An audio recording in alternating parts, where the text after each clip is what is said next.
আসসালামু আলাইকুম। চলে এসেছি নতুন একটা রেসিপি নিয়ে কুমকুমের ছোট্ট কিচেন থেকে।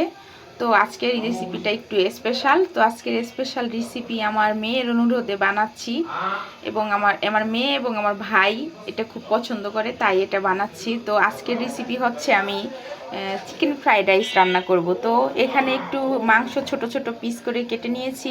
এটার ভিতরে একটু আদা, একটু জিরা, একটু রসুন এবং গোলমরিচের গুঁড়া, সয়া সস, টমেটো সস এগুলা দিয়ে আমি ম্যারিনেট করে রেখে দিব 10 মিনিট। তো এই যে দুটো ডিম নিয়েছি আমি, এই ডিম দুটো কেটে আগে ভেজে নিব। আর এখানে নিয়েছি আমি গাজর, ক্যাপসিকাম, বরবটি আর মটরশুঁটি। তো দুটো ডিম ফেটে এই যে ডিমটারে ভেজে এখন এটাকে এভাবে একটু আধা ভাঙ্গা করে নিতে হবে। ডিমটা উঠিয়ে এই কড়াইতে এখন চিকেনটা আমি ঢেলে দিব। তো এই পাশে চুলায় আমার এই যে মাংসটা এরকম ভাজা ভাজা হচ্ছে তেলে।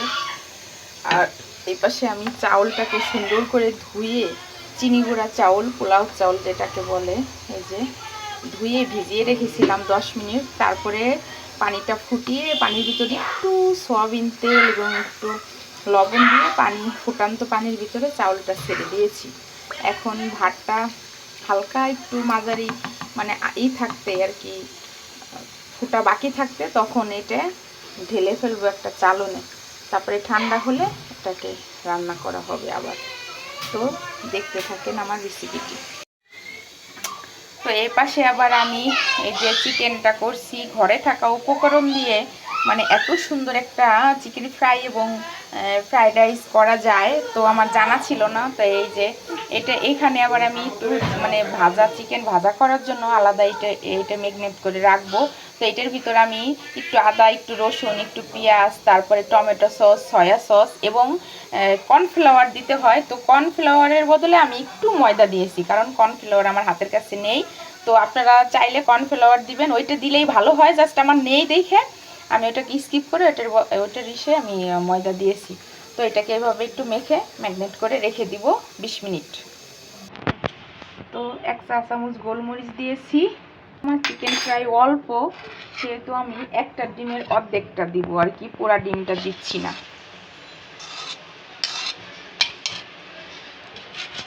এটাকে মেখে আমি রেখে দিব আধা ঘন্টা। তো এখানে কড়াইটা আবার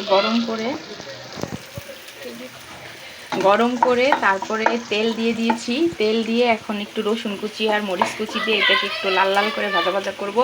যদিও এখানে একটু আদা কুচি দিতে হয়, তো ওটা আমি এড়িয়ে গিয়েছি, কারণ ওটা আমার ওইটার ফ্লেভারটা আমার পছন্দ না। তো আপনারা যদি ওই ফ্লেভার পছন্দ করেন অবশ্যই একটু আদা কুচি দিবেন।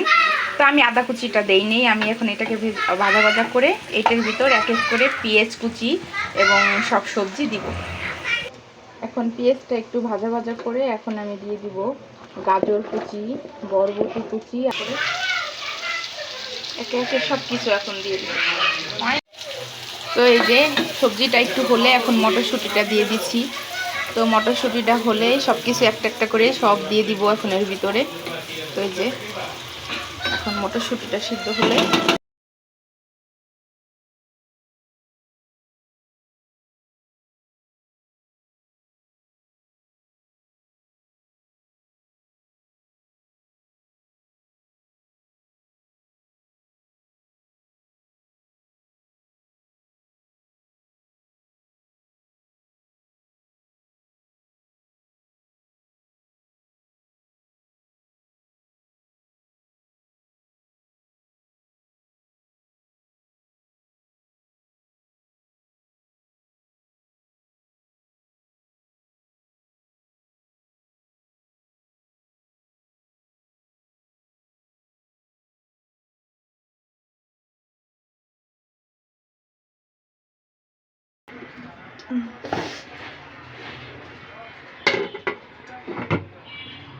এখন এই যে আমি চিকেন ফ্রাইটা করে ফেলছি তেল গরম করে। এটা চিকেন ফ্রাইটা আমি আমার নিজস্ব স্টাইলে করতেছি সরষের তেল দিয়ে। তেল গরম করে আমি এটা দিয়ে দিচ্ছি।